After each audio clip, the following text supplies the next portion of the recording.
Yes, dear friends and students, welcome back to our channel.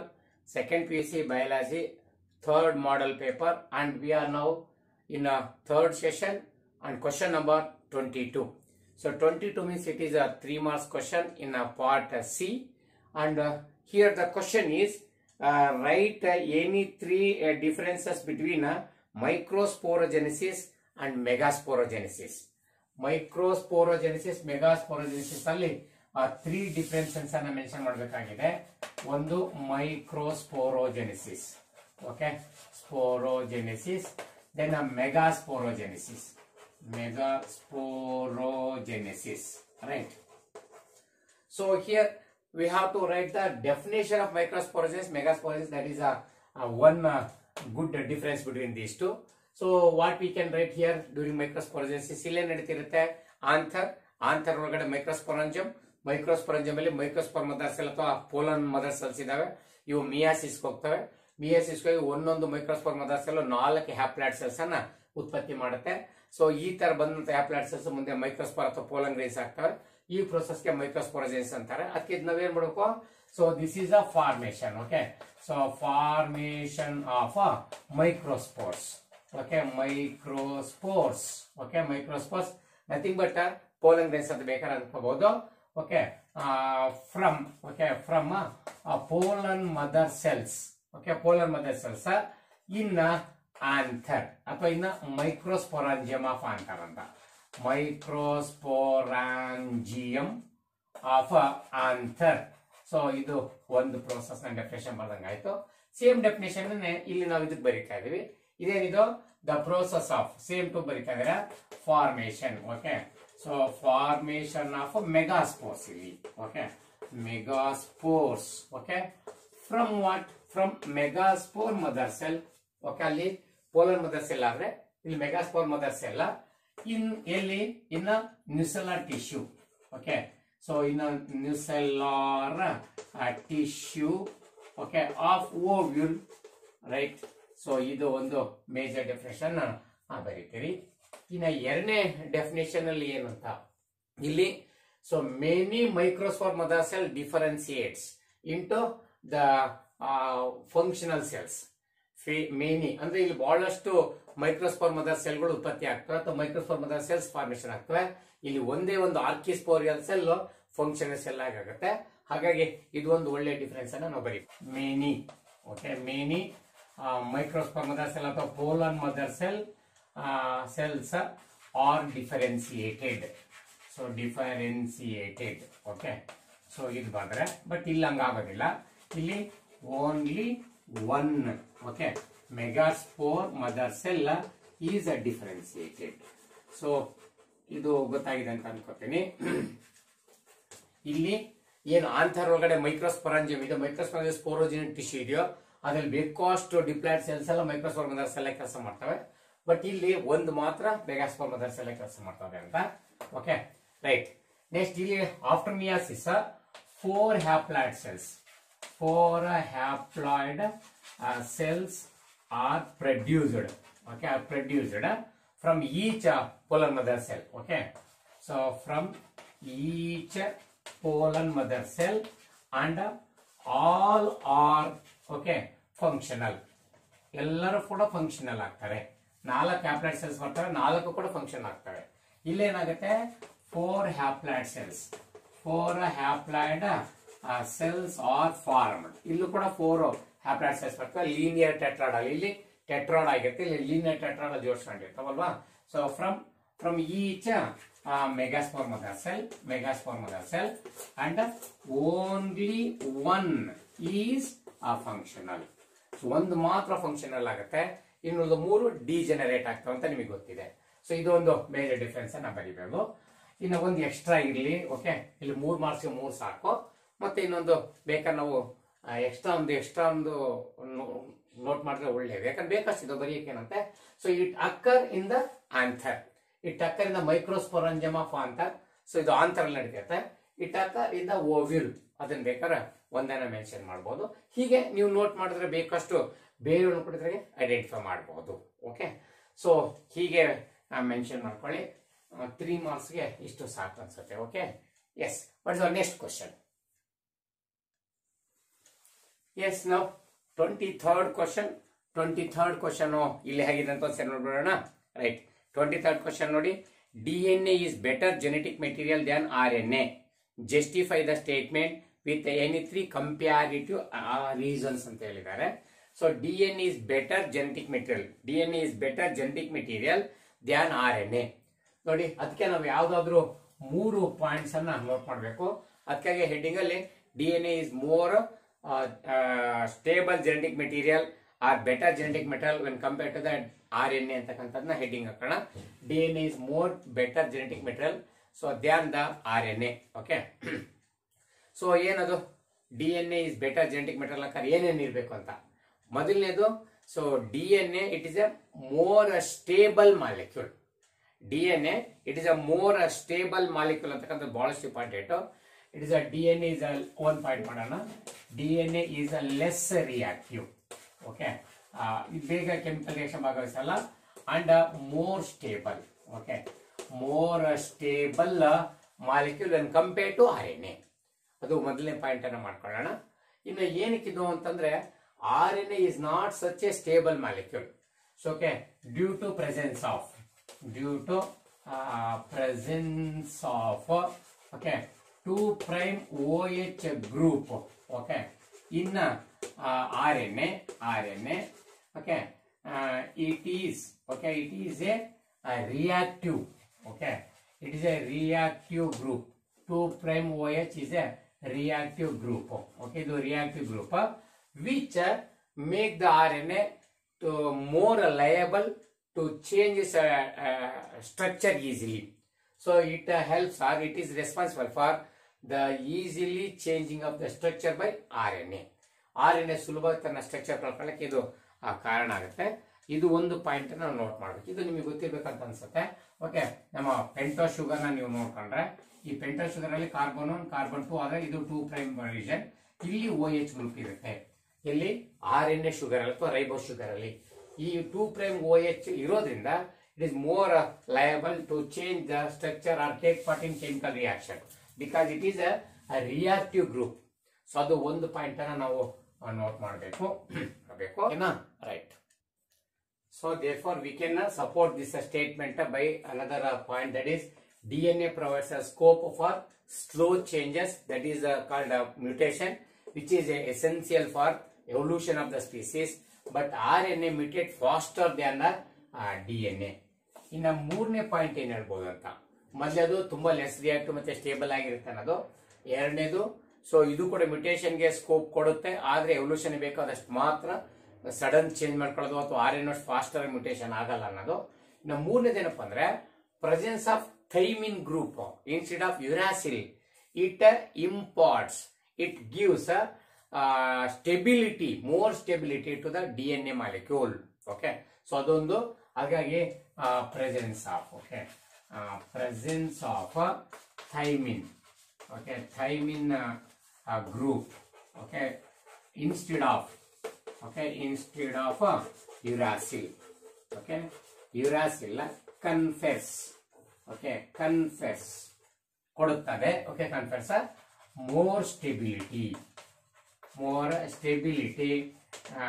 to the DNA molecule.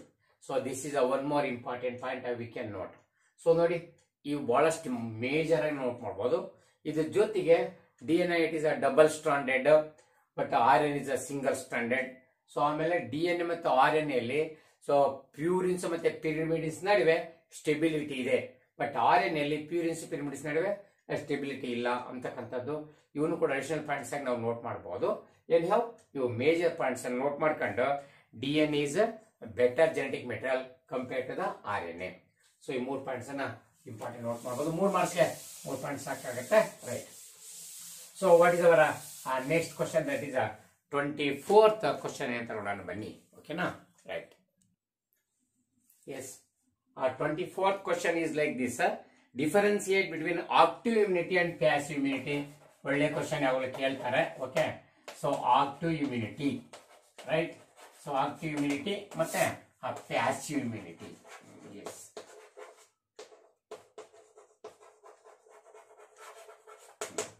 So what is this active immunity ಮತ್ತೆ passive immunity ಬಗ್ಗೆ ನೋಡ್ಕೊಂಡು ಬನ್ನಿ. So ಇದು human health and disease ಅಲ್ಲಿ ಇಮ್ಯುನಿಟಿಯಲ್ಲಿ ನೋಡ್ಕೊಂಡಿದ್ದೀವಿ. Active immunity, passive immunity, acquired ಇಮ್ಯುನಿಟಿಯಲ್ಲಿ ನಾವು ಇದನ್ನ ಸ್ಟಡಿ ಮಾಡಿದ್ವಲ್ವಾ. ಆಕ್ಟಿವ್ ಇಮ್ಯುನಿಟಿ ಅಂದ್ರೆ ಪ್ಯಾಸಿವ್ ಇಮ್ಯುನಿಟಿ ಅಂದ್ರೆ ಇಮ್ಯುನಿಟಿ ಗೊತ್ತಲ್ಲ ನಮಗೆ, it is the resistance power of our body against the disease causing organisms, right. So ಅಂತ ಬಾಡಿ ರೆಸಿಸ್ಟೆನ್ಸ್ ಪವರ್ ಅನ್ನು ನೋಡ್ಕೊ ಹೋಗ್ತಾ ಇದೀವಿ. ಅಲ್ಲಿ ಆಕ್ಟಿವ್ ಇಮ್ಯುನಿಟಿ ಅಂದ್ರೆ ಹೆಂಗ್ ಬರುತ್ತೆ ಅಂತ. So this is the immunity due to the administration of due to the vaccination or due to the infection of our body. So ನೋಡಿ, ನಮ್ಮ ಬಾಡಿ ಇನ್ಫೆಕ್ಷನ್ ಒಳಗಾದಾಗ್ಲೋ ಅಥವಾ ನಾವೇನು ವ್ಯಾಕ್ಸಿನ್ ಅನ್ನ ತಗೊಂಡಿರ್ತೀವಿ ಅಥವಾ ವ್ಯಾಕ್ಸಿನ್ ಪಡ್ಕೊಂಡಿರ್ತೀವಿ ಅದರಿಂದ ಈ ಇಮ್ಯುನಿಟಿ ಬರುತ್ತೆ. ಹಾಗಾಗಿ ಆ ಪಾಯಿಂಟ್ ನಾವೇನ್ ಬರೀಬೇಕಂತಂದ್ರೆ, so this is the immunity. Okay, so immunity, this is the immunity due to infection. Okay, ನಮ್ಮ ಬಾಡಿಗೆ ರೋಗ ಬರೋದ್ರಿಂದ or vaccinisation. Okay, vaccinisation process. So this is the immunity due to the infection or vaccination. ನಮ್ಮ ಬಾಡಿಗೆ ಕಾಯಿಲೆ ಬರೋದ್ರಿಂದ immunity develop ಆಗ್ಬಹುದು ಅಥವಾ ನಾವು ವ್ಯಾಕ್ಸಿನ್ ಹಾಕ್ಸ್ಕೊಂಡಿರೋದ್ರಿಂದ ಬರ್ಬೋದು.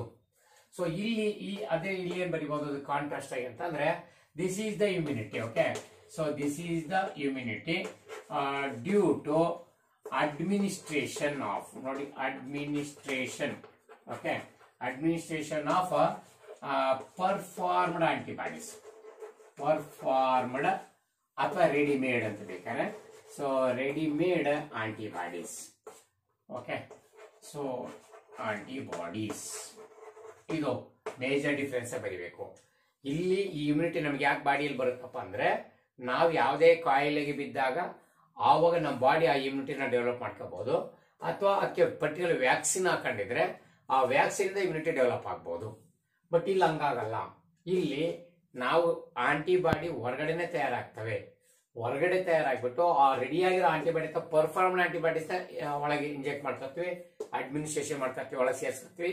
ಅದರಿಂದ ಬರ್ತಕ್ಕಂಥದ್ದು ಈ ಇಮ್ಯುನಿಟಿ. ಬಟ್ ಇಲ್ಲಿ antibodies produced with in the body, that is important. Antibodies produced with in the body. ಇಲ್ಲಿ antibodies produced in vitro culture, in vitro condition. ದೇಹದ ಹೊರಭಾಗದಲ್ಲಿ ಇಲ್ಲಿ ಆಂಟಿಬಾಡೀಸ್ ತಯಾರಾಗಿರ್ತವೆ, ಅವನ್ನ ತಂದು ಚುಚ್ಚತಕ್ಕಂಥದ್ದು. ಸೊ ಅದು ಮೇಜರ್ ಡಿಫರೆನ್ಸ್ ಅಲ್ಲಿ.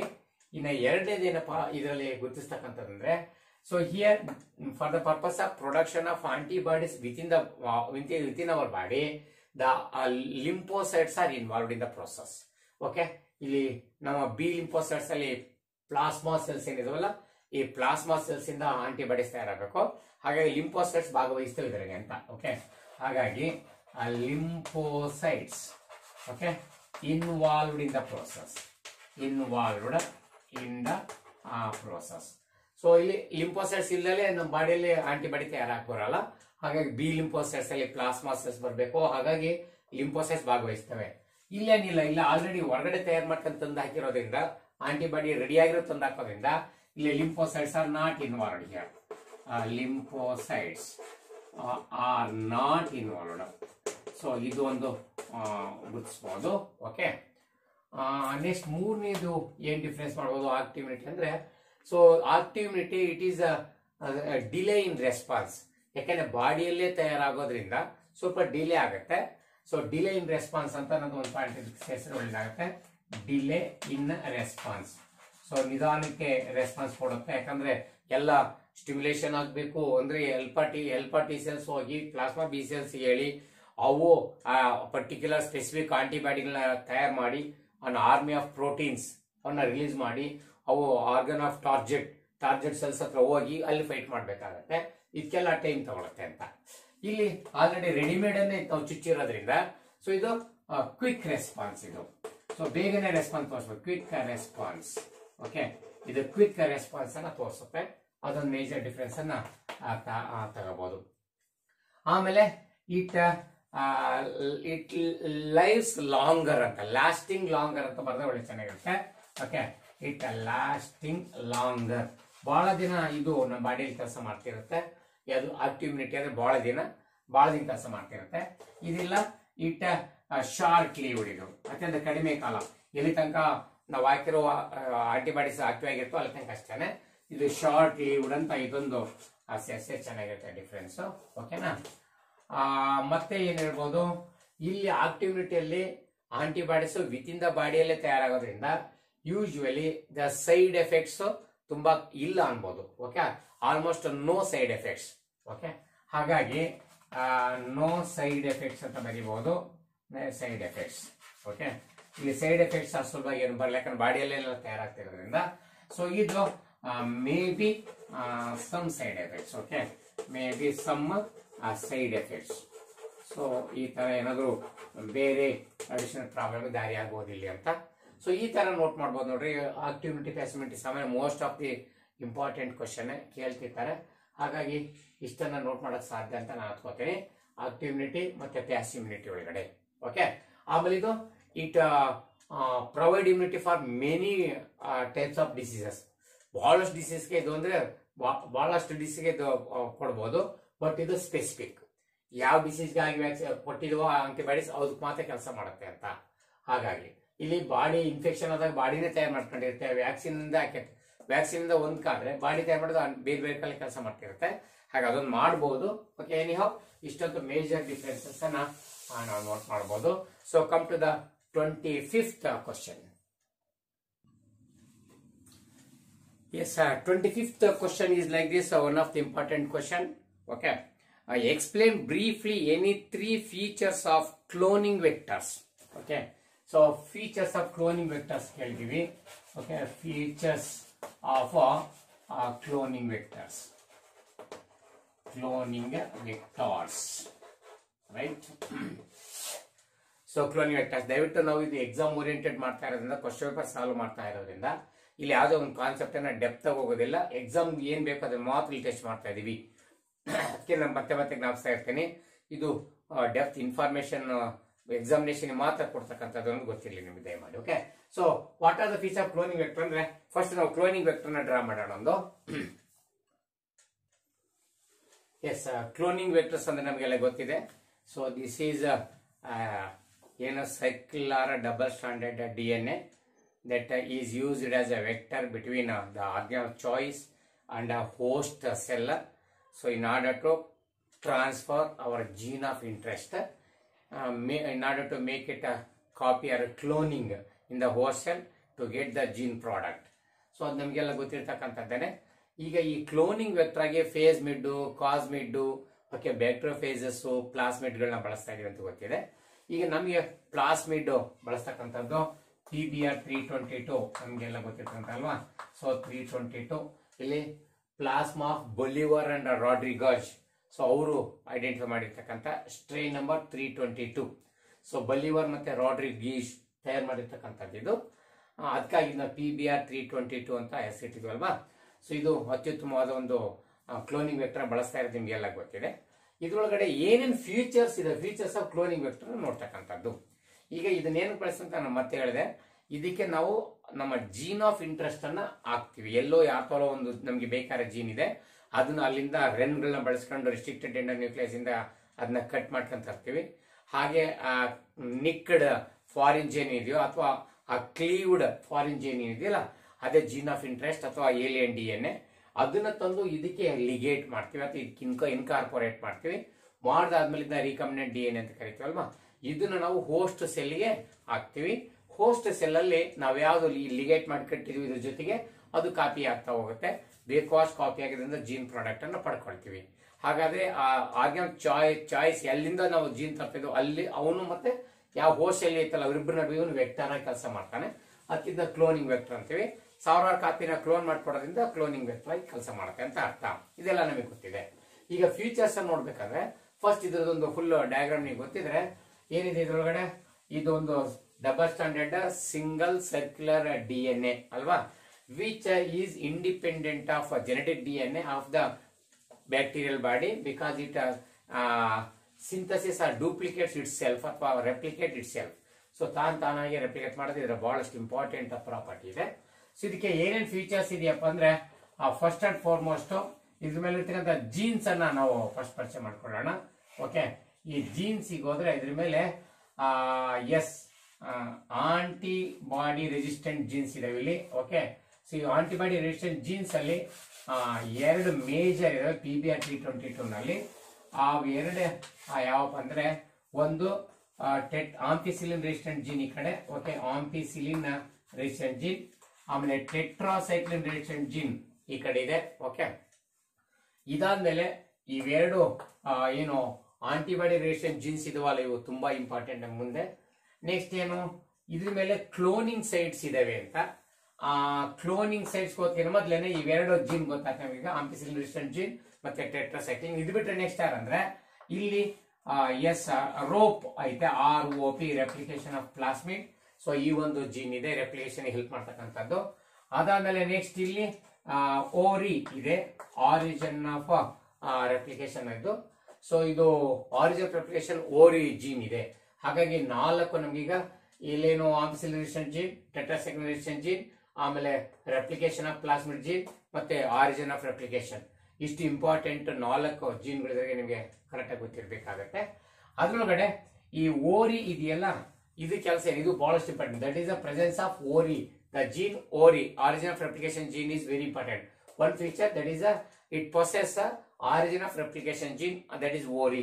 So that is very essential and it should be there. Otherwise it is not acts as a cloning vector, because it performs 2 important functions. That is, it initiates the replication of this cloning vector. At the time of replication, duplication, this is the gene that initiates that process. It is the region which begins that process. That is why it is called very important one. Adu one kelsa.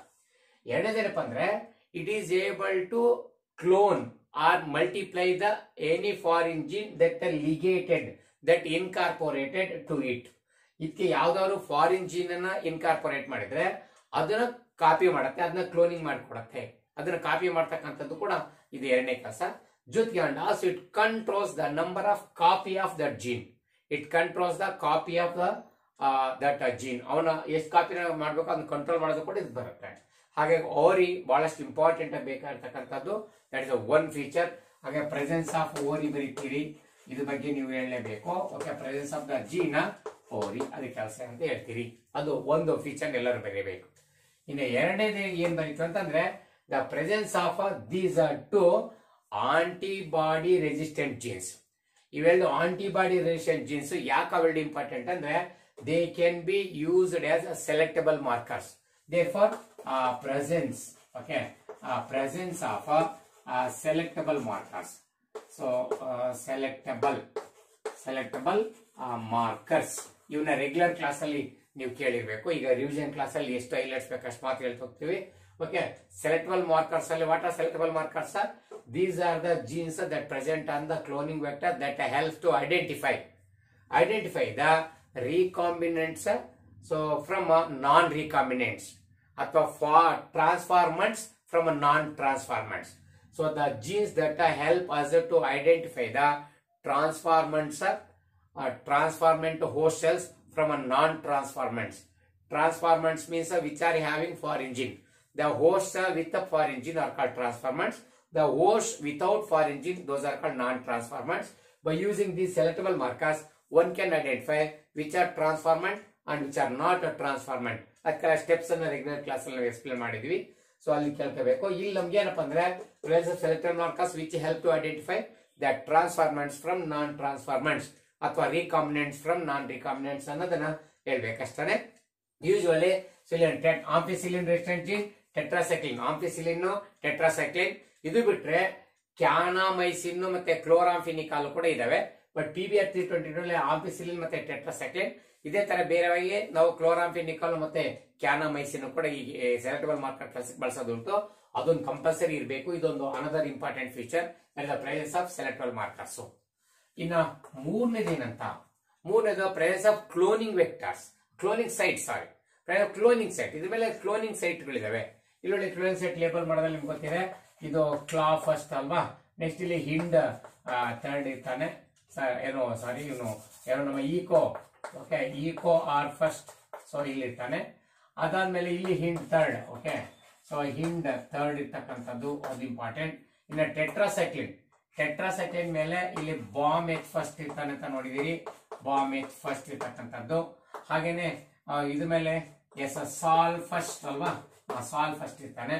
ಹಿಂಗೆ rope ಇದೆಯಲ್ಲ, ಇಲ್ಲಿ P V U second ಇರ್ತಾನೆ, ಅದೊಂದು ಇಲ್ಲಿ ಇದ್ಬಿಟ್ರೆ next ಇದು ಆಂಪಿಸಿಲಿನ್ ration ಮೇಲೆ ಇಬ್ರು ಇರ್ತಾರೆ, ಒಂದು ಪಿ ಎಸ್ ಟಿ ಫಸ್ಟ್ ಮತ್ತೆ P V U first. So ಇಷ್ಟು ಕ್ಲೋನಿಂಗ್ ಸೈಟ್ಗಳ ಮೇಲೆ ನಮ್ಗೆಲ್ಲ ಚೆನ್ನಾಗಿ ಗೊತ್ತಿರ್ತಕ್ಕಂಥದ್ದು.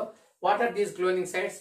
These are the region where we can ligate our foreign gene. We can incorporate our gene of interest to this region by cutting and remove that particular gene. ಅಲ್ಲೇನು particular gene ಇದೆ, ಉದಾಹರಣೆಗೆ bomb H first. ಈ bomb H first ಅಲ್ಲಿ ನಾವು ಯಾವ ರೆನ್ ಅನ್ನ ಬಳಸ್ಕೊಂಡು foreign gene ಅನ್ನ ಅಥವಾ ಜೀನ್ ಆಫ್ ಇಂಟ್ರೆಸ್ಟ್ ಅನ್ನ ಕಟ್ ಮಾಡಿಸಿದ್ವೋ ಅದೇ ರೆನ್ ಇಂದ ಈ ಟೆಟ್ರಾಸೈಕ್ಲಿನ್ ಜೀನ್ ಅನ್ನ ಕಟ್ ಮಾಡಿದ್ರೆ ಬಾಂಬ್ ಎಚ್ ಫಸ್ಟ್ ಅಲ್ಲಿ ಇರ್ತಕ್ಕಂಥ ಜೀನ್ ಕಟ್ ಮಾಡುತ್ತೆ, ಅವಾಗ ಟೆಟ್ರಾಸೈಕ್ಲಿನ್ ಇನ್ಕಂಪ್ಲೀಟ್ ಆಗುತ್ತೆ. ಯಾವ ಇಲ್ಲಿರೋ ಜೀನ್ ಈ ಬಾಂಬ್ ಎಚ್ ಫಸ್ಟ್ ರೀಜನ್ ಅನ್ನ ಅಥವಾ ಕ್ಲೋನಿಂಗ್ ಸೈಟ್ ಅನ್ನ ಕಟ್ ಮಾಡ್ತೀವೋ ಟೆಟ್ರಾಸೈಕ್ಲಿನ್ ಇನ್ಕಂಪ್ಲೀಟ್ ಆಗುತ್ತೆ, ಇದು ಫಂಕ್ಷನ್ಲೆಸ್ ಆಗುತ್ತೆ. ಸೊ ಅಂತ ಹಿಂಗ್ ಕಟ್ ಮಾಡಿರ್ತಕ್ಕಂಥ ಜಿ ಯಾಕಂದ್ರೆ ಅದೇ ಸ್ಟಿಕ್ಕಿ ಎಂಡಿಯರಿಂಗ್ ಸೇಮ್ ಸ್ಟಿಕ್ಕಿ ಎಂಡಿಯರಿಂಗ್ ಕಟ್ ಮಾಡಿರ್ತೀವಲ್ವಾ, ಫಾರಿನ್ ಜೀನ್ ಅನ್ನು ಇಲ್ಲಿ ಲಿಗೇಟ್ ಮಾಡ್ತೀವಿ. ಇಲ್ಲಿಗೆ ಸೇರಿಸಾದ್ಮೇಲೆ ಇದು ರಿಕಾಂಬಿನೆಂಟ್ ಡಿಎನ್ಎ ಆಗೋಯ್ತು, ಹೊಸ ಕಾಂಬಿನೇಷನ್, ಹೊಸ ಜೀನ್ ಬಂದಿದ್ರಿಂದ ಇದು ಮೂಲ ಕಾಂಬಿನೇಷನ್ ಚೇಂಜ್, ಹೊಸ ಕಾಂಬಿನೇಷನ್ ಆಯ್ತು, ಅದಕ್ಕೆ ಇದು ರಿಕಾಂಬಿನೆಂಟ್ ಡಿಎನ್ಎ ಆಗುತ್ತೆ. ಓಕೆ, ಸೊ ಅವಾಗ ಟೆಟ್ರಾಸೈಕ್ಲಿನ್ ಇನ್ಆಕ್ಟಿವೇಟ್ ಆಗುತ್ತೆ, ಅದೇ ಇನ್ಸರ್ಷನಲ್ ಇನ್ಆಕ್ಟಿವೇಶನ್ ಅಂತ ಕರೆಯೋದು. That is inactivation of a particular gene on cloning vector due to the incorporation of a foreign gene. Okay, so that is called insertional inactivation, ಬಹಳ important question ಕೂಡ. So ಈ ತರ ಈ tetracycline ಅಥವಾ ಆಂಫಿಸಿಲಿನ್ region ಅಲ್ಲಿ ನಾವು ಇವನ್ನ ಲಿಗೇಟ್ ಮಾಡಕ್ ಬೇಕಾಗುತ್ತೆ. ಎನಿ ಹೌ ಟೆಟ್ರಾಸೈಕ್ಲಿನ್ ಮೇಲೆ ಬಾಂಬ್ ಎಚ್ ಫಸ್ಟ್ ಮತ್ತೆ ಸಾಲ್ ಫಸ್ಟ್ ಇದೆ, ಆಂಫಿಸಿಲಿನ್ ಮೇಲೆ P V U first P S T first ಇದೆ. ಇದು ಯಾವುದೇ ಜಾಗದಲ್ಲವೂ ಫಾರಿನ್ ಜೀನ್ ಅಥವಾ ಜೀನ್ ಆಫ್ ಇಂಟ್ರೆಸ್ಟ್ ನ ಇನ್ಕಾರ್ಪೊರೇಟ್ ಮಾಡಿ ಬಳಸಬಹುದು ಅಂತ. ಸೊ ಹಾಗಾಗಿ cloning site that is the ಮೂರನೇ presence of. Okay, so presence of cloning sites. Okay, so cloning sites ಅಥವಾ ರೆಸ್ಟ್ರಿಕ್ಟೆಡ್ ಸೈಟ್ಗಳು ಇರ್ತವೆ, ಅವಿರೋದು ಬಹಳಷ್ಟು ಇಂಪಾರ್ಟೆಂಟ್. ಇದೊಂದು ಪಾಯಿಂಟ್ ನ ಇಂಪಾರ್ಟೆಂಟ್ ಬರೀಬಹುದು. ನೆಕ್ಸ್ಟ್ ರೋಪ್ ಅನ್ನ ಬರೀಬೇಕು, ದಟ್ ಇಸ್ ಫೋರ್ತ್ ಪಾಯಿಂಟ್. ಬೇಕಾದ್ರೆ ಇನ್ನೊಂದು ಬೇಕಂದ್ರೆ presence of gene R O P. So R O P ಅಂತಕ್ಕಂಥ ಜೀನ್ ಇರೋದು, this one which code for a particular proteins that are necessary for replication. It code for particular proteins that necessary for replication. So ಅದು fourth point. ಹಾಗಾಗಿ 4 features ಅಂತ compulsory note ಮಾಡಲೇಬೇಕು. So a cloning vector must possess the following features, that is the presence of origin that necessary for initiation of replication, and also it is able to copy the any foreign gene that incorporated to it, and also control its number of copies.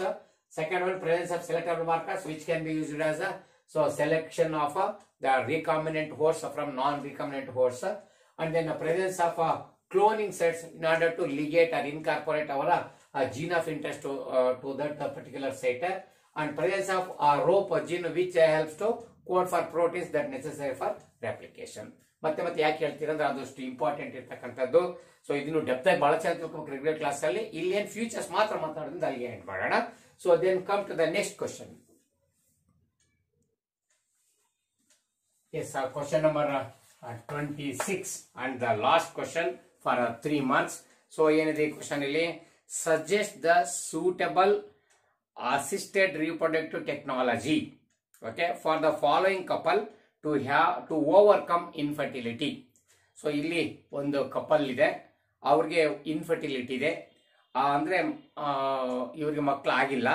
So ಅಂತ infertility overcome ಮಾಡ್ಲಿಕ್ಕೆ, ಅದನ್ನ solve ಮಾಡ್ಲಿಕ್ಕೆ, ಆ problem solve ಮಾಡ್ಕೊಳ್ಳಿಕ್ಕಾಗಿ ಈ ಕೆಳಗಿನ ಯಾವ್ಯಾವ ವಿಧಾನನ ನೀವು ಹೇಳ್ಬೇಕು ಅಂತ ಪೇರೆಂಟ್ಸ್ ಅಂತ ಇಲ್ಲಿ ಕಪಲ್ ಕೊಟ್ಟಿದೀವಿ. ಆ ಕಪಲ್ ಪ್ರಾಬ್ಲಮ್ ಏನಿದೆ ಅಂತ ಕೊಟ್ಟಿದೀವಿ. ಇದು application question.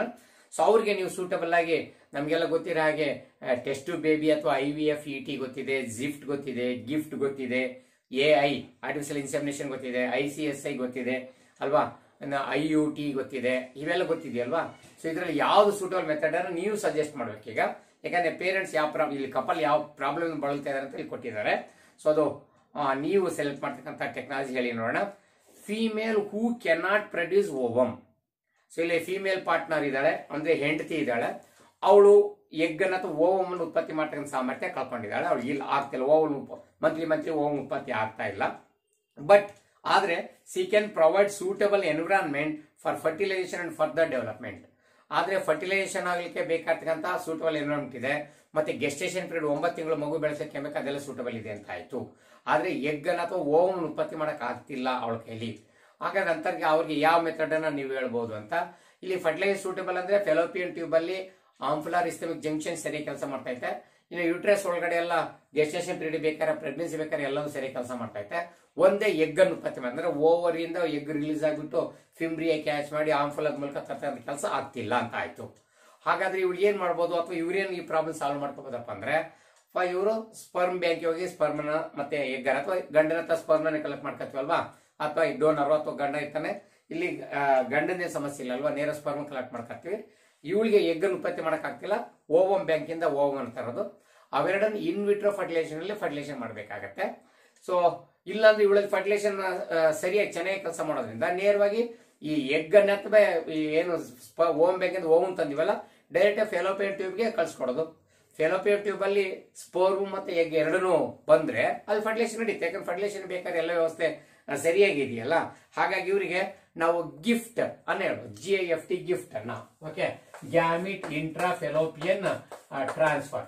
Gamete intra fallopian transfer ಅಂದ್ರೆ ಫೆಲೋಪಿಯನ್ ಟ್ಯೂಬ್ಗೆ ಗ್ಯಾಮಿಟ್ ಅನ್ನ ಟ್ರಾನ್ಸ್ಫರ್ ಮಾಡೋ ಮೆಥಡ್ ಇದೆಯಲ್ಲ, ಅಲ್ಲಿ ಕಳಿಸೇ ಸಾಕು, ಮುಂದಕ್ಕೆಲ್ಲ ಹೆಲ್ದಿಯಾಗಿ ಕೆಲಸ ಮಾಡೋ ಸಿಸ್ಟಮ್ ಇದೆ. ಹಾಗಾಗಿ ನಾವು ಗಿಫ್ಟ್ ಅನ್ನ ಇವರಿಗೆ ನಾವು ಸೆಲೆಕ್ಟ್ ಮಾಡಕ್ಕೆ ಅಥವಾ ಈ ಮೆಥಡ್ಗೆ ಹೋಗ್ಬೋದು ಅಂತ ಹೇಳ್ಬೇಕು. ನೆಕ್ಸ್ಟ್ ಮತ್ತೆ ಎರಡನೇ ಕಪಲ್ ಏನಿದೆ, inability of the male partner to inseminate the female.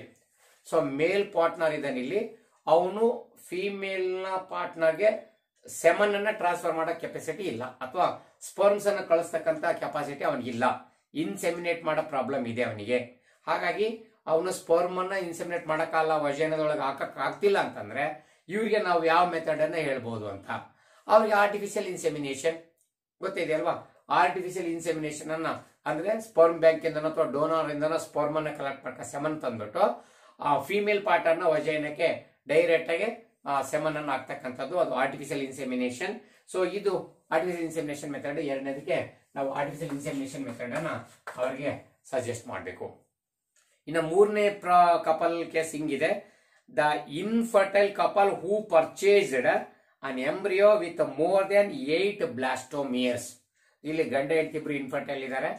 So ಅವರು 8 ಬ್ಲಾಸ್ಟೋಮಿಯರ್ ಇರ್ತಕ್ಕಂತಹ ಒಂದು ಎಂಬ್ರಿಯೋನ ಕೊಂಡ್ಕೊಂಡಿದ್ದಾರೆ ಎಂಬ್ರಿಯೋ ಬ್ಯಾಂಕ್ ಇಂದ ಅಥವಾ ಸ್ಪರ್ಮ್ ಬ್ಯಾಂಕ್ ಇಂದ. ಈಗೇನ್ ಕೊಂಡ್ಕೊಂಡಿದ್ದಾರೆ 8 ಬ್ಲಾಸ್ಟೋಮಿಯರ್ಸ್ ಅಂದ್ರೆ ನಾವು ಯೋಚನೆ ಮಾಡಬೇಕು, ಅಲ್ಲಿಗೆ ನಾವು 8 ಬ್ಲಾಸ್ಟೋಮಿಯರ್ಸ್ ಅಂದ್ರೆ ಎಂಬ್ರಿಯೋಕ್ ಬಂದ್ಬಿಟ್ಟಿದೆ ಅಂತ ಆಯ್ತು. ಈ ಎಂಬ್ರಿಯೋಕ್ ಬಂದಿರೋದ್ರಿಂದ ನಾವು ಡೈರೆಕ್ಟ್ ಎಂಬ್ರಿಯೋನ ಫೆಲೋಪಿಯನ್ ಟ್ಯೂಬ್ ಕೆಲಸ ಎಲ್ಲ ಮುಗಿದಾಗಿದೆ ಅಂತ ಆಯ್ತು. ಹಾಗಾಗಿ ನೇರವಾಗಿ ನಾವು ಅವಳ ಯುಟ್ರಸ್ಗೆ ಇಂಜೆಕ್ಟ್ ಮಾಡಬೇಕು. ಹಾಗೆ ಯುಟ್ರಸ್ಗೆ ನೇರ ಕಳ್ಸಿಕೊಡೋದು IUT, ಇಂಟ್ರಾ ಯುಟೆರೈನ್ ಟ್ರಾನ್ಸ್ಫರ್, IUT ಅಥವಾ ಟೆಸ್ಟ್ ಬೇಬಿ ಮೆಥಡ್ ಅಲ್ಲಿ ಕೂಡ ಮಾಡಬಹುದು. ಟೆಸ್ಟ್ ಬೇಬಿ ಮೆಥಡ್ ಅಲ್ಲಿ ಎರಡು ಇದೆ ಅಲ್ವಾ, ಒಂದು ಫೆಲೋಪಿಯನ್ ಟ್ಯೂಬ್ ಕಳಿಸಬಹುದು, ಲೆಸ್ ದೆನ್ 8 ಬ್ಲಾಸ್ಟೋಮಿಯರ್ಸ್ ಆಗಿದ್ರೆ ಝೈಗೋಟ್ ಫಾರ್ಮೇಶನ್ ಆಗಿದೆ, ಸೊ ಮೊರುಲಾ ಸ್ಟೇಜ್ ರೀಚ್ ಆಗಂತ ಹಂತದಲ್ಲಿ ಇದೆ ಅಂದ್ರೆ ಸೊ ಅವಾಗ ನೇರ ಫೆಲೋಪಿಯನ್ ಟ್ಯೂಬ್ಗೆ ಹಾಕಬಹುದು. ಇಲ್ಲಿ ಅತ್ಯಂತ ಜಾಸ್ತಿ ಆಗಿದೆ ಅಂದ್ರೆ ಯುಟ್ರಸ್ಗೆ ನಾವು ಇಂಪ್ಲಾಂಟ್ ಮಾಡಬಹುದು.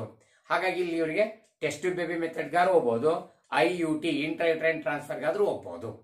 ಹೀಗೆ ಅವರಿಗೆ ಬೇರೆ ಬೇರೆ ಮೆಥಡ್ಗಳನ್ನ ನೀವು ಸರ್ಚ್ ಮಾಡಬೇಕು. ಆಗ ಈ ಕಾನ್ಸೆಪ್ಟ್ ಕಂಪ್ಲೀಟ್ ಗೊತ್ತಿದ್ರೆ ಅಪ್ಲಿಕೇಶನ್ ಕ್ವಶನ್ ನೀವು ಅಪ್ಲೈ ಮಾಡಬಹುದು. Okay, so this is about 3 marks question. Come to the 27th one. So ಈಗ ನಾವು ಡಿ ಸೆಕ್ಷನ್ ಎಂಟ್ರಿ ಆಗ್ತಾ ಇದೀವಿ. 5 ಮಾರ್ಕ್ಸ್ ಕ್ವಶನ್. 5 ಮಾರ್ಕ್ಸ್ ಕ್ವಶನ್ ತುಂಬಾ ಯೂಸ್ ಆಗುತ್ತೆ, ಬೇಕಷ್ಟು ಏರಿಯಾ ಕವರ್ ಮಾಡೋದ್ರಿಂದ. ಹಾಗೆ ರಿವಿಷನ್ ಅಲ್ಲಿ 5 ಮಾರ್ಕ್ಸ್ ಕ್ವಶನ್ ಮಾತ್ರ ಬಹಳಷ್ಟು ಇಂಪಾರ್ಟೆಂಟ್ ನೋಡಬೇಕು. ನಿಮ್ಗೆಲ್ಲ ಗೊತ್ತಿರೋ ಹಾಗೆ ಡಿ ಸೆಕ್ಷನ್ 11 ಕ್ವಶನ್ಸ್ ಇತ್ತು 5 ಮಾರ್ಕ್ಸ್. ನಾವು ಅದರಲ್ಲಿ ಸೆಕ್ಷನ್ 1 ಅಲ್ಲಿ 4 ಕ್ವಶನ್ಸ್ ಅಟೆಂಡ್ ಮಾಡ್ತೀರಾ. ಸೆಕ್ಷನ್ 2 ನಲ್ಲಿ 3 ಮಾರ್ಕ್ಸ್ಗೆ 4 3 7 5 ಮಾರ್ಕ್ಸ್ ಮಾಡ್ತೀರಾ. ಇಲ್ಲಿ 35 ಕ್ವಶನ್ಸ್ 35 ಮಾರ್ಕ್ಸ್ ಇಲ್ಲೇ ಡಿ ಸೆಕ್ಷನ್ಗೆ ನೀವು ಸಿಕ್ಬಿಡುತ್ತೆ. ಹಾಗಾಗಿ ತುಂಬಾ ಈಸಿಯಾಗಿ ಇವನ್ನ ನೀವು ಕ್ಯಾಚ್ ಮಾಡಬಹುದು, ಯಾಕಂದ್ರೆ ಲಾರ್ಜರ್ ಏರಿಯಾ ಇರೋದ್ರಿಂದ ಜನರಲೈಸೇಷನ್ ತುಂಬಾ ವಿಷಯ ಆಗುತ್ತೆ ಅದಕ್ಕಾಗಿ. ಓಕೆ, ಈಗ 27th ಕ್ವಶನ್ ಡಿ ವಿಭಾಗದಲ್ಲಿ ಏನಿದೆ ಕ್ವಶನ್ ನೋಡ್ಬಿಡೋಣ. ಎಸ್, 27th ಕ್ವಶನ್ ಹೀಗಿದೆ. Explain inheritance of 2 genes, that is a dihybrid cross experiment, with reference to seed color and seed shape. ಬೇಕಷ್ಟು ಜನರಲ್ ಕ್ವಶನ್ ತುಂಬಾ ಸರಿ ಕೇಳ್ತಾರೆ.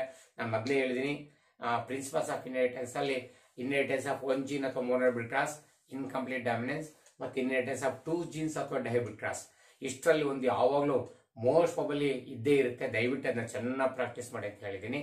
ಡೈಹೈಬ್ರಿಡ್ ಕ್ರಾಸು ದಯವಿಟ್ಟು ನೋಡ್ಕೊಳ್ಳಿ, inheritance. Okay, yes inheritance. Okay, inheritance of 2 genes.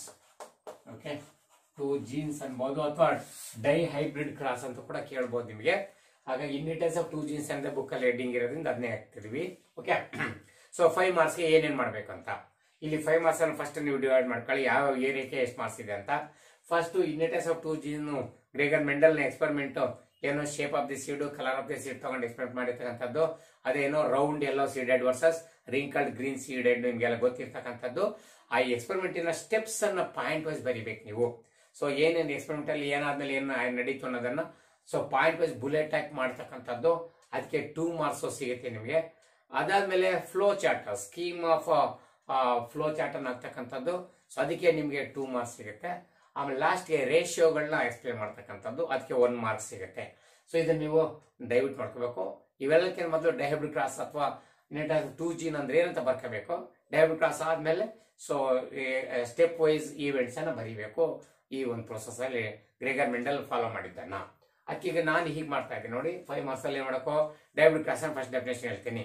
Okay, so it is A cross between 2 homozygous plants considering 2 pairs of contrasting characters. ನೋಡಿ, a cross that conducted between 2 pure plants. So considering the inheritance of 2 pairs of contrasting character ಅಂತಲಾದ್ರೂ ಬರೀರಿ, ಅಥವಾ the inheritance of 2 genes ಅಂತಲಾದ್ರೂ ಬರೀರಿ. Okay, so that is a dihybrid cross. A cross that conducted between 2 pure plants considering the inheritance of 2 pairs of contrasting characters. Okay, that is said to be dihybrid cross ಅಂತಕ್ಕಂಥದ್ದು. To understand this dihybrid cross, Gregor Mendel conducted many experiments. Let us consider the experiment he conducted regarding the shape of the seed and color of the seed ಅಂತ ಹೇಳ್ಬೇಕು. ಇಷ್ಟೆಲ್ಲ introduction points ಅಲ್ಲಿ ಹೇಳ್ಬೇಕು. ಅದಾದ್ಮೇಲೆ point number 1 steps ಅನ್ನು ಹೇಳ್ತಾ ಹೋಗೋದು. ಏನು, Gregor Mendel made a cross between homozygous pea plant bearing round yellow seeds with homozygous pea plant bearing the wrinkled green seeds. ಇದು ಫಸ್ಟ್ ಪಾಯಿಂಟ್ ಅಲ್ಲಿ ನೀವು ಬರೀಬೇಕು. ಇನ್ನು ತೀರ ಉದಾಹರಣೆ ಸಿಂಪಲ್ ಮಾಡ್ಕೊಳ್ಳೋಣ. Gregor Mendel crossed between pure pea plants produce red round yellow seeds versus wrinkled green seeds ಅಂತ ಹಾಕೊಳ್ಳೋಣ. ಸೊ ಇದು ಒಂದು ಪಾಯಿಂಟ್ ಅನ್ನ ನೀವು ಮಾಡ್ತೀರಾ. ಅಲ್ಲಿ ಹೇಳ್ಬೇಕಾದ್ರೆ ರೌಂಡ್ ಯೆಲ್ಲೋ ಸೀಡ್ಸ್ ಅನ್ಬೇಕಾದ್ರೆ ನೀವು ಬ್ರಾಕೆಟ್ ಒಳಗೆ capital R capital R capital I capital I mention ಮಾಡ್ಬಿಡ್ಬೇಕು. ಹಾಗೇನೆ so versus pure pea plant producing wrinkled green seeds ಅನ್ಬೇಕಾದ್ರೆ small R small R small Y ಅನ್ನ ಮೆನ್ಷನ್ ಮಾಡ್ಬೇಕು. ಓಕೆ, ಅಲ್ಲೇನೆ ನಿಮ್ ಜಿನೋಟೈಪ್ ನಾನು ತೋರ್ಸಂಗತ್ತೆ ಯಾರು ತಗೊಂತಿದ್ರಿ ಅಂತ ಫಸ್ಟ್ ಪಾಯಿಂಟ್ ಅಲ್ಲಿ ಆಯ್ತು. ಇನ್ನು ಸೆಕೆಂಡ್ ಪಾಯಿಂಟ್ ಅಲ್ಲಿ ಏನು, ಸೆಕೆಂಡ್ ಪಾಯಿಂಟ್ ಅಲ್ಲಿ ಆಫ್ಟರ್ ಕ್ರಾಸ್ಡ್ ಈ collected the seeds. He collected the seeds and he produced, he raised the crop in F1 generation. He produced the plants in F1 generation using those hybrid seeds ಅಥವಾ using those seeds ಅಂತಕ್ಕಂಥದ್ದು ಎರಡನೇ point. ಆ ಎರಡನೇ point ಅಲ್ಲಿ after crossed he collected the seeds and raised the plants in F1 generation ಅಂತ ಹೇಳಬೇಕು. Okay, so F1 generation ಅಲ್ಲಿ ಅಂತ. ಸೊ ಈ F1 ಜನರೇಷನ್ ಏನಾಯ್ತು ಅನ್ನೋದನ್ನ ನಾನು ಮೂರನೇ ಪಾಯಿಂಟ್ ಹೇಳಿ. ಇನ್ F1 ಜನರೇಷನ್ ಈ found that all the plants produced round yellow seeds. It indicates that allele for roundness is dominant over wrinkle and allele for yellow color dominant over green ಅಂತ ಬೇಕಾದ್ರೆ mention ಮಾಡಬಹುದು ನೀವು ಅಲ್ಲಿ. Okay, next ಇದಾದ್ಮೇಲೆ next point ಏನು, next he left the F1 plants for self-pollination. After selfing he collected the seeds and he grew those seeds in F2 generation ಅಂತ ಅದೊಂದು point ಹೇಳಿ. ಇನ್ನು ಲಾಸ್ಟ್ ಪಾಯಿಂಟ್ ಏನು, in F2 generation he found both the round yellow seeded plants as well as the wrinkled green seeded plants. In addition to that new combination, ಅಷ್ಟೆಲ್ಲ in F2 generation he found 4 type of plants ಅಂತ ಹೇಳ್ಬಿಟ್ಟು ಆಯ್ತು. In F2 generation he found, so he got 4 type of plants such as round yellow seeded, wrinkled yellow seeded, ಆಮೇಲೆ wrinkled green seeded, ಆಮೇಲೆ wrinkled ಎಲ್ಲೋ seeded. ಈ 4 ತರದ seeds ಅನ್ನು ಪಡ್ಕೊಂಡ in the ratio of 9:3:3:1 ಅಂತ. ಹಾಗಾಗಿ ಲಾಸ್ಟ್ ಪಾಯಿಂಟ್ ಏನ್ ಬರೀತೀರಾ, ಇನ್ F2 generation he got 4 type of plants, of progeny plants, such as the round yellow seeded, round green seeded, wrinkled yellow, wrinkled green seeded ಅಂತ ಬರೀಬೇಕು. In the ratio of 9:3:3:1. ಇಷ್ಟಕ್ಕೆ ನಿಮ್ಗೆ 2 marks ಸಿಗತ್ತೆ. ಇದಾದ್ಮೇಲೆ flow chart ಹಾಕ್ಬೇಕು.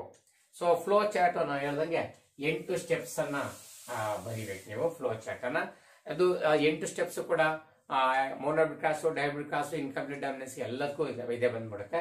ಹಾಗೇನೆ ಮುಂದೂ ಕೂಡ ನಾವು ಸೆಕ್ಸ್ ಡಿಟರ್ಮಿನೇಷನ್ಗೆ ಹೋಗ್ಲಿ, ಕಲರ್ ಬ್ಲೈಂಡ್ನೆಸ್, ಹಿಮೋಫಿಲಿಯಾ ಅವೆಲ್ಲ ಪ್ರಾಬ್ಲಮ್ಸ್, ಬ್ಲಡ್ ಗ್ರೂಪ್ಸ್ ಸಾಲ್ವ್ ಮಾಡಕ್ಕೆ ಕೂಡ ಈ ಸ್ಟೆಪ್ಸ್ ಫಸ್ಟ್ 4 ಸ್ಟೆಪ್ಸ್ ಅಲ್ಲಿ ಹೆಲ್ಪ್ ಮಾಡ್ತವೆ.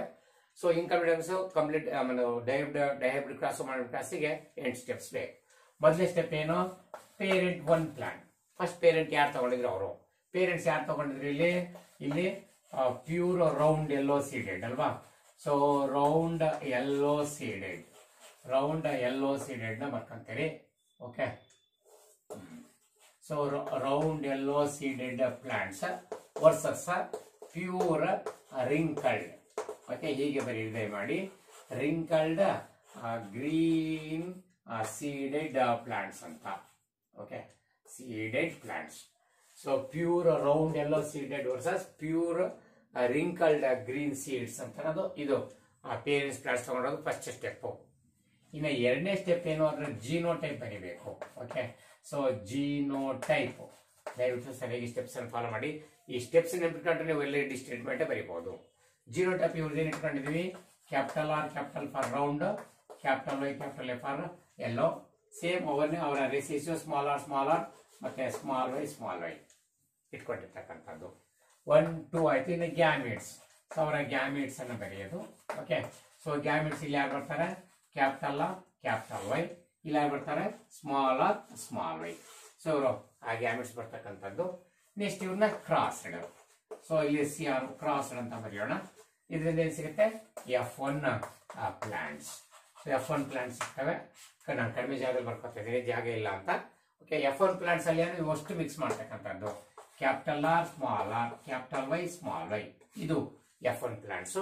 ಏನ್ ಇವರು allele for redness is dominant over wrinkle, allele for ವೈನೆಸ್ ಡಾಮಿನೆಂಟ್ ಓವರ್ ಗ್ರೀನ್ ಅಂತಕ್ಕಂಥದ್ದು. ಅದೆಲ್ಲ ಹೈಬ್ರಿಡ್. ಇವರೆಲ್ಲ ಹೈಬ್ರಿಡ್, ಇವರು ಮಿಕ್ಸ್ ಆಗಿದ್ದಾರೆ. ಹೈಬ್ರಿಡ್ ಏನು, round yellow plants. Hybrid round yellow plants ಅನ್ನೋದು F1 ಅಲ್ಲಿ ಸಿಕ್ಕರು.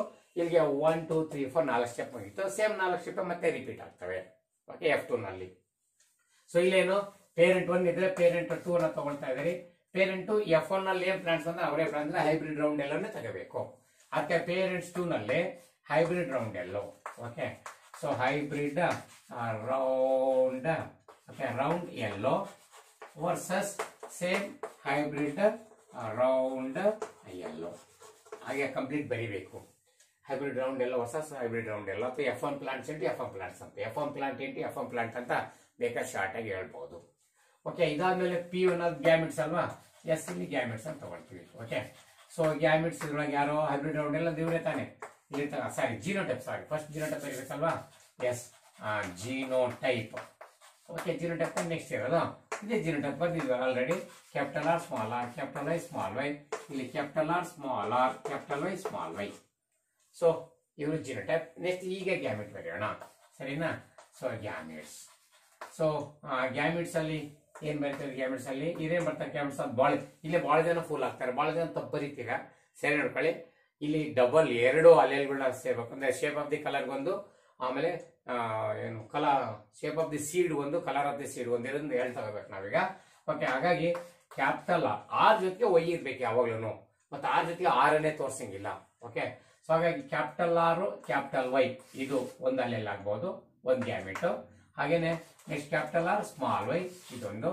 ಮತ್ತೆ ಈಗ R ಮುಗಿತು, ಸ್ಮಾಲ್ r ಅದೇ capital Y small r small y.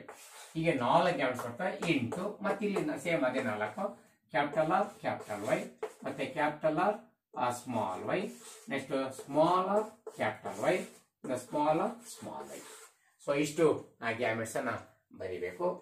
ಇದಾದ್ಮೇಲೆ ನೇರವಾಗಿ F2 ಪ್ಲಾಂಟ್ಸ್ ಬರಬೇಕು. So F2 plants checkerboard ಅನ್ನು ಹಾಕ್ಬೇಕಲ್ವಾ. So Punnett square, okay, Punnett square ನ ಹಾಕ್ಬೇಕು. ಇದಕ್ಕೆ 16 ಮನೆಗಳಿರ್ತಕ್ಕಂಥ ಹಾಕೋದು ಬುಕ್ ನೊಳಗೆ ತುಂಬಾ ಚೆನ್ನಾಗಿದೆ.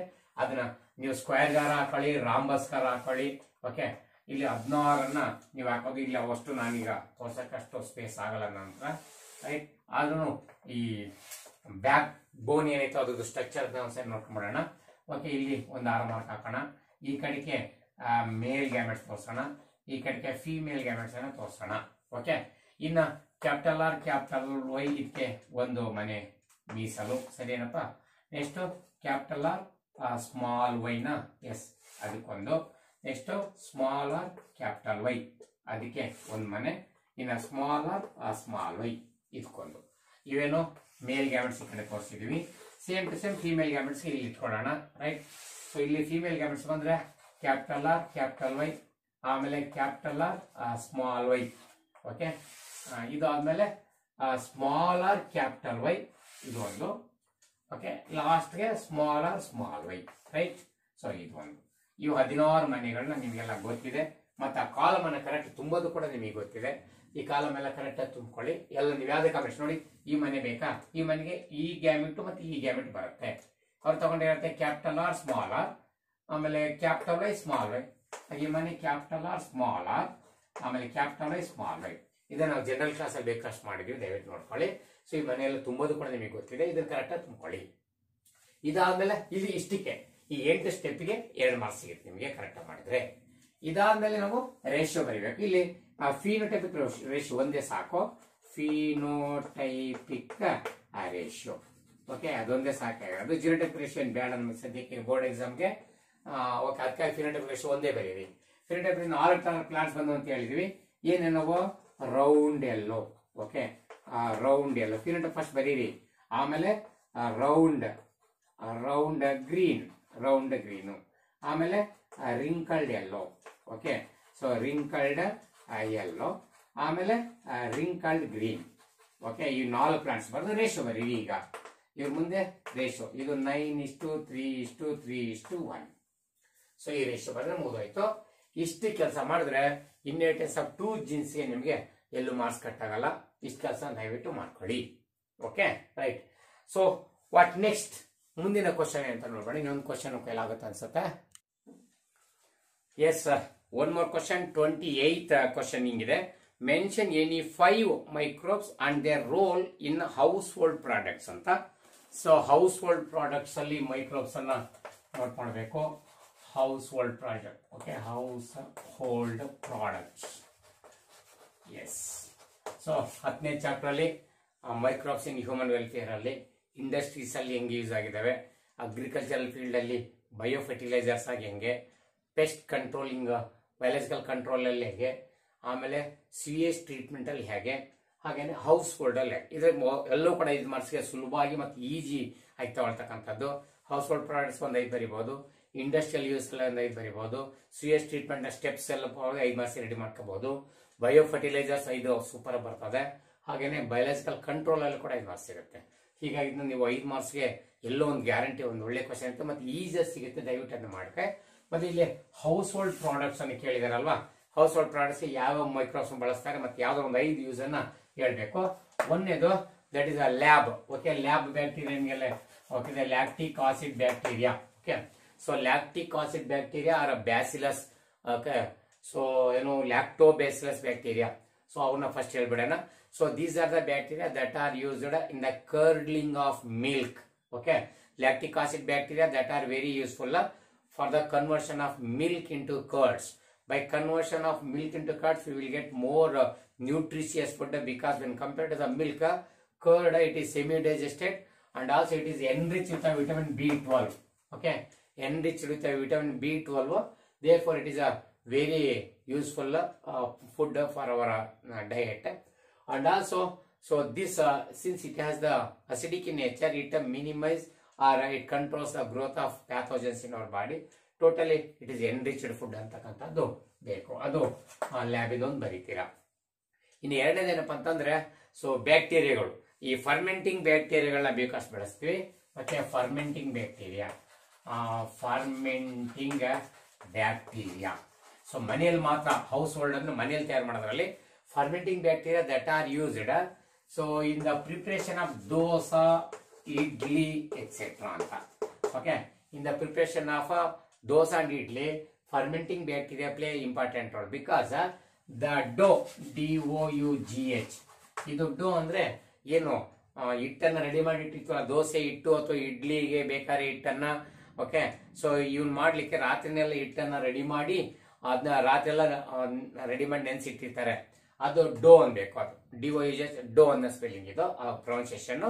ಈ ಡೋನ ರಾತ್ರಿ ನೆನೆಸಿ ಇದೆಲ್ಲ ರೆಡಿ ಮಾಡಿ ಇಟ್ಟರೆ ಏನಾಗುತ್ತೆ ಅಂತ, ರಾತ್ರಿ ಎಲ್ಲ ಅದ್ರೊಳಗಡೆ ಫರ್ಮೆಂಟಿಂಗ್ ಬ್ಯಾಕ್ಟೀರಿಯಾಗಳು ಆಕ್ಟಿವೇಟ್ ಆಗ್ತವೆ. ಈ ಫರ್ಮೆಂಟಿಂಗ್ ಬ್ಯಾಕ್ಟೀರಿಯಾಗಳು ಫರ್ಮೆಂಟೇಷನ್ ಒಳಪಡಿಸ್ತವೆ. ಫರ್ಮೆಂಟೇಷನ್ ಇಂದ ನಮಗೆ ಗೊತ್ತಿರೋ ಹಾಗೆ sugar it break down into carbon dioxide and ethyl alcohol ಅಂತ. ಇಲ್ಲಿ ಕಾರ್ಬನ್ ಡೈಆಕ್ಸೈಡ್ ಎನ್ರಿಚ್ ತಯಾರಾಗ್ತಿರುತ್ತೆ. ಈ ಕಾರ್ಬನ್ ಡೈಆಕ್ಸೈಡ್ ಎನ್ರಿಚ್ ತಯಾರಾಗಿದೆ. ಈಗ ನಾವು ಆ ಡೋ ಅನ್ನ ದೋಸೆ ಮಾಡ್ಲಿಕ್ಕೆ ದೋಸೆ ತವಾದ ಮೇಲೆ ದೋಸೆನ ಹಿಟ್ಟನ್ನು ಹಾಕಿದ್ರೆ ತಕ್ಷಣ ಅದರಲ್ಲೂ ಕಾರ್ಬನ್ ಡೈಆಕ್ಸೈಡ್ ಮತ್ತು ವಾಟರ್ ಎಲ್ಲ ಅದರಿಂದ ಎವಾಪರೇಟ್ ಆಗುತ್ತೆ. ವಾಟರ್ ನುಗ್ಗಿ ಬರ್ಲಿಕ್ಕೆ, ಕಾರ್ಬನ್ ಡೈಆಕ್ಸೈಡ್ ನುಗ್ಗಿ ಬರ್ಲಿಕ್ಕೆ ಬೇಕಷ್ಟು ಫೋರ್ಸ್, ಎಲ್ಲರ ಮನೆ ದೋಸೆ ತೂತು ಅಂತೀವಲ್ಲ ಇದೇನೆ, ಸೊ ಈ ತೂತುಗಳಾಗಿ ಬರ್ತಿರುತ್ತೆ. ಹೀಗೆ ವಾಟರ್ ಎವಾಪರೇಟ್ ಆಗ್ಬೇಕಾದ್ರೆ ಅಥವಾ ಕಾರ್ಬನ್ ಡೈಆಕ್ಸೈಡ್ ನುಗ್ಗಿ ಬರ್ಬೇಕಾದ್ರೆ ಅದೇನು ಸ್ಪಾಂಜಿ ಅಥವಾ ಪಫಿನೆಸ್ ಮಾಡುತ್ತೆ. ಯಾಕಂದ್ರೆ ಎಲ್ಲ ತೂತ್ ಮಾಡಿ ಒಳಗಡೆ ಸ್ಪಂಜ್ ತರ ಮಾಡೋದ್ರಿಂದ ಪಫಿನೆಸ್ ಬರುತ್ತೆ. ಹಾಗೆ ದೋಸೆ ಮತ್ತೆ ಇಡ್ಲಿ ಎಲ್ಲ ಪಫಿನೆಸ್ ಅಥವಾ ಸ್ಮೂತ್, ಓಕೆ, ಅವೆಲ್ಲ ಬರ್ಲಿಕ್ಕೆ ಕಾರಣ ಈ ಫರ್ಮೆಂಟಿಂಗ್ ಬ್ಯಾಕ್ಟೀರಿಯಾಗಳು ಫರ್ಮೆಂಟೇಷನ್ ನಡೆಸ್ತದೆ. ಹಾಗೆ fermenting bacteria that are very useful in the preparation of dosa and idli by making them into very puffy in nature. So in the dough ಅದನ್ನ ಮಾಡಿ. ಮತ್ತೆ ಮೂರನೇದು ಅದೇ ಫರ್ಮೆಂಟಿಂಗ್ ಬ್ಯಾಕ್ಟೀರಿಯಾಗಳು ಮತ್ತೊಂದು ನಾವು ಹೇಳ್ಬೇಕು, ಮತ್ತೊಂದು ಬೇರೆ ಅಲ್ಲೇನೆ ಹೌಸ್ ಹೋಲ್ಡ್ ಪ್ರಾಡಕ್ಟ್ ಅಲ್ಲಿನೆ, that is the preparation of toddy. Okay, so toddy ಹೆಂಡ ತಯಾರು ಮಾಡ್ತಕ್ಕಂಥದ್ದು, ಕಳ್ಬಟ್ಟಿ ಹೆಂಡ ಅಂತೆಲ್ಲ ಕೇಳಿರ್ಬೋದು ನೀವು. ಓಕೆ, ಇದು ಒಂದು ಟ್ರೆಡಿಷನಲ್ ಡ್ರಿಂಕ್. ಇಲ್ಲೂ ಅಷ್ಟೇ ಸೇಮ್ ಫರ್ಮೆಂಟೇಷನ್ ನಡೀತಕ್ಕಂಥದ್ದು. ಇಲ್ಲೇನು ತೆಂಗಿನ ಮರನೋ ಈಚಿನ ಮರದಿಂದ ನೀರ ಅಂತ ಹೇಳಿಸ್ತೀವಲ್ಲ, ಸೊ ಅದಷ್ಟು ಕೂಡ ಗ್ಲೂಕೋಸ್ ಅಥವಾ ನಮ್ಮ ಕಾರ್ಬೋಹೈಡ್ರೇಟ್ ಇರ್ತಕ್ಕಂಥದ್ದು. ಇದರಲ್ಲಿ ನಮ್ಮ ಫರ್ಮೆಂಟಿಂಗ್ ಬ್ಯಾಕ್ಟೀರಿಯಾಗಳು ಫರ್ಮೆಂಟೇಷನ್ ನಡೆಸಿ ಈಥೈಲ್ ಆಲ್ಕೋಹಾಲ್ ತಯಾರು ಮಾಡ್ಕೊಡ್ತವೆ. ಆ ಆಲ್ಕೋಹಾಲ್ ತಯಾರಾಗೋದ್ರಿಂದ ಈ ಟಾಡಿ ಆಗುತ್ತೆ ಅಂತ. ಅದಕ್ಕೆ fermenting bacteria that play very important role in the preparation of toddy, a traditional drink ಅಂತಕ್ಕಂಥದ್ದು. ಇದು ಪ್ಲಾಂಟ್ ಸ್ಯಾಪ್, SAP ಸ್ಯಾಪ್, ಅದರಲ್ಲೆಲ್ಲ ಸುಕ್ರೋಸ್ ಅಥವಾ ಶುಗರ್ಸ್ ಇರುತ್ತೆ, ಅದನ್ನ ಈ ತರ ಆಲ್ಕೋಹಾಲ್ ಮಾಡ್ಕೊಡುತ್ತೆ. ಇನ್ನು ಅದನ್ನ ಬಿಟ್ರೆ ಇಲ್ಲಿ ನಮ್ಮ ಮೈಕ್ರೋಬ್ಸ್ ಅಲ್ಲಿ ಬೆಳೆಸಂತ ಮತ್ತೊಂದು ಇಂಪಾರ್ಟೆಂಟ್ ಅಂದ್ರೆ ನಮ್ಮ ಫಂಗಸ್. ಸೊ ಯೂನಿಸೆಲ್ಲ ಫಂಗೈ ಯಾರವನು, ಸ್ಯಾಕರೋಮೈಸಿಸ್ ಸೆರೆವೇಸಿಯೆ, ಅದು ಕೂಡ ನಿಮಗೆ ಗೊತ್ತಿರಲಿ, ಸ್ಯಾಕರೋಮೈಸಿಸ್. ಓಕೆ, ಸೆರೆವೇಸಿಯೆ, ಅದು ನಿಮ್ಗೆ ಯಾವುದು ಈಸ್ಟ್ ಗೊತ್ತಿದೆಯಲ್ವಾ, ಸೊ ಈಸ್ಟ್ ಗೊತ್ತಿದೆ. ಈಸ್ಟ್ ಸೈಂಟಿಫಿಕ್ ನೇಮ್ ಕೇಳ್ತೀವಿ, Saccharomyces cerevisiae. It plays very important role in the fermentation process, especially in the manufacture of the bread. Okay, bread bakery ಒಳಗಡೆ, ಏನ್ ಬೇಕರಿ ಅಂದ್ರೆ ಬೇಯಿಸು ಅಂತ, ಏನ್ ಬೇಯಿಸೋದು, ಗೋಧಿ ಹಿಟ್ಟನ್ನು ಬೇಯಿಸೋದು. ಏನಕ್ಕೆ, ಬ್ರೆಡ್ ತಯಾರು ಮಾಡಕ್ಕೆ. ಹಾಗಾದ್ರೆ ಬೇಕರಿ ಒಳಗಡೆ ಬೇಕಿಂಗ್ ನಡೆಯೋದು ಗೋಧಿ ಹಿಟ್ಟಲ್ಲಿ. ಆ ಗೋಧಿ ಹಿಟ್ಟನ್ನು ಬೇಕಿಂಗ್ ಮಾಡಕ್ಕಾದ್ರೆ ಈ ಈಸ್ಟ್ ಅನ್ನ ಸೇರಿಸ್ತಾರೆ. ಈಸ್ಟ್ ಅದ್ರೊಳಗಡೆ ಕಾರ್ಬನ್ ಡೈಆಕ್ಸೈಡ್ ಅನ್ನ ಎನ್ರಿಚ್ ಮಾಡಿಸುತ್ತೆ ಫರ್ಮೆಂಟೇಷನ್ ಇಂದ. ಸೊ ಎನ್ರಿಚ್ ಆಗಿ ಆ ಕಾರ್ಬನ್ ಡೈಆಕ್ಸೈಡ್ ನುಗ್ಗಿ ಬರೋದ್ರಿಂದ ಆ ಬ್ರೆಡ್ ಗೆ ಪಫಿನೆಸ್ ಬರುತ್ತೆ. ಹಾಗಾಗಿ ಆ ಸ್ಪಾಂಜಿನೆಸ್ ಅಥವಾ ಪಫಿನೆಸ್ಗೆ ಸ್ಯಾಕ್ರೋಮೈಸಿಸ್ ಸೆರೆವೇಸಿಯೆ ಕೆಲಸ ಮಾಡುತ್ತೆ. Therefore the fungus Saccharomyces cerevisiae that is used in manufacture of bread which make it spongy and puffy ಅಂತಕ್ಕಂಥದ್ದು. ಸೊ ಅದು ಸ್ಯಾಕ್ರೋಮೈಸಿಸ್ ಸೆರೆವೇಸಿಯೆ ಒಂದನ್ನ ಇಂಪಾರ್ಟೆಂಟ್ ನೀವು ಇಲ್ಲಿ ಮಾಡಬೇಕು ಮೇಕಿಂಗ್ ಆಫ್ ಬ್ರೆಡ್ ಅಲ್ಲಿ. ಇನ್ನು ಅದನ್ನ ಬಿಟ್ಟರೆ ನೆಕ್ಸ್ಟ್ ಮತ್ತೊಂದು ಇಂಪಾರ್ಟೆಂಟ್ ಆಗಿ Propionibacterium shermanii. Okay, so Propionibacterium shermanii ಈ ಪದ ನೀವು ಒಂದು ಮಾರ್ಕ್ಸ್ಗೆ ಆ ಕ್ವಶನ್ ಕೇಳಿರ್ತಕ್ಕಂಥದ್ದು. ಹಾಗಾಗಿ Propionibacterium shermanii a bacteria, so that is used in the manufacture of cheese, especially Swiss cheese. So cheese ಗಿಣ್ಣ ಗೊತ್ತಿದೆ, ಚೀಸ್ ಬೇಕಷ್ಟು ತರದ ವರ್ಲ್ಡ್ ಫೇಮಸ್ ಚೀಸ್ಗಳಿದಾವೆ. ಅದರಲ್ಲಿ Swiss cheese very very famous because of its smooth and puffiness. The smooth and puffiness is because they form the large holes in it. Those large holes are because of this bacteria, Propionibacterium shermani, which is responsible for the formation of large holes in a Swiss cheese, which makes it is very puffy and smooth. So ಅದಕ್ಕೆ ಪ್ರೊಪಿಯೋನಿಬ್ಯಾಕ್ಟೀರಿಯಂ ಬಹಳ ಸರಿ ಕೇಳ್ತೀವಿ. So ಇದೇ ತರ ಕೆಲವು fungus ಕೂಡ ಬೆಳೆಸೋದುಂಟು ನೋಡಿ. ಒಂದು ಫಂಗಸ್ ಅನ್ನ ಬೆಳೆಸ್ತಾರೆ, ಫಂಗಸ್ ನೇಮ್ ಏನ್ ಬೇಕಾಗಲ್ಲ. Okay, in the manufacture of Rockfort cheese, ಇದು ನೋಡಿ, ಇದು ರಾಕ್ ಫೋರ್ಟ್ ಚೀಸ್ ಅಂತ ಮಾಡ್ತಾರೆ, which is very famous for it's texture. Okay, for it's texture and flavour. So texture and flavour ಗೆ ಬಹಳ ಫೇಮಸ್ ಇರ್ತಕ್ಕಂಥದ್ದು ಇದು ರಾಕ್ ಫೋರ್ಟ್ ಚೀಸು. ಸೊ ಇದಕ್ಕೆ ಒಂದು ಫಂಗಸ್ ಅನ್ನ ಮೈಕ್ರೋ ಆರ್ಗನ್ಸ್ ಬಳಸ್ತಾ ಇದೀವಿ. ಹೀಗೆ 5 ಮೈಕ್ರೋ ಆರ್ಗನ್ಸ್ ನಮ್ಮ ಮನೇಲಿ ಬಳಸ್ಕೊಂಡು ಇದನ್ನ ಹೇಳಿ. ಸೊ ಈಗ 5 ಮಾರ್ಕ್ಸ್ ಬರುತ್ತೆ. ಓಕೆ, ಇಷ್ಟು ಸಾಕಾಗುತ್ತೆ ನನಗೆ. ನೆಕ್ಸ್ಟ್ ಕಮ್ಮಿಂಗ್ ಕ್ಲಾಸಲ್ಲಿ ಮತ್ತೆ 5 ಮಾರ್ಕ್ಸ್ ಕಂಟಿನ್ಯೂ ಆಗುತ್ತೆ. ಪ್ಲೀಸ್ ಫ್ರೆಂಡ್ಸ್, ಒಂದು ನೆನ್ಪಿಟ್ಕೊಳ್ಳಿ, ನಾವು ಎಕ್ಸಾಮ್ ಓರಿಯೆಂಟೆಡ್ ಮಾಡ್ತಾ ಇದೀವಿ. ದಯಮಾಡಿ ಇಲ್ಲಿ ಯಾವುದೇ ಕಾನ್ಸೆಪ್ಟ್ ಅನ್ನ ಡೆಪ್ತ್ ಆಗಿ ನಾವು ಹೋಗಲ್ಲ. ಏನ್ ಪಾಯಿಂಟ್ಸ್ ಬೇಕು ಅಷ್ಟನ್ನು ಡಿಸ್ಕಸ್ ಮಾಡೋದ್ರಿಂದ ಕೆಲವು ನಿಮ್ಗೆ ಇನ್ಕಂಪ್ಲೀಟ್ ಅಂತ ಅನಿಸ್ಬೋದು. ಹಾಗೆ ಡೌಟ್ ಇದ್ರೆ ನಿಮ್ಮ ಲೆಕ್ಚರ್ಸ್ ಅನ್ನ ಭೇಟಿ ಮಾಡಿ ಅಥವಾ ನನಗೆ ಕ್ವಶನ್ ಅನ್ನ ಕೇಳಿ. ಎನಿಹೌ, ಎಕ್ಸಾಮ್ ಹತ್ರ ಬರ್ತಿದೆ, ತುಂಬಾ ಫಾಸ್ಟ್ ಆಗಿ ನಾವು ಫಾಲೋ ಮಾಡ್ತಾ ಇರೋಣ, ಮತ್ತೆ ಕೇಳ್ತಾ ಇರೋಣ. ಮೋಸ್ಟ್ ಪ್ರಾಬಬಲ್ ಕ್ವಶನ್ಸ್ ಅನ್ನೇ ಡಿಸ್ಕಷನ್ ಮಾಡ್ತಾ ಇರ್ತೀವಿ. Okay, thank you friends.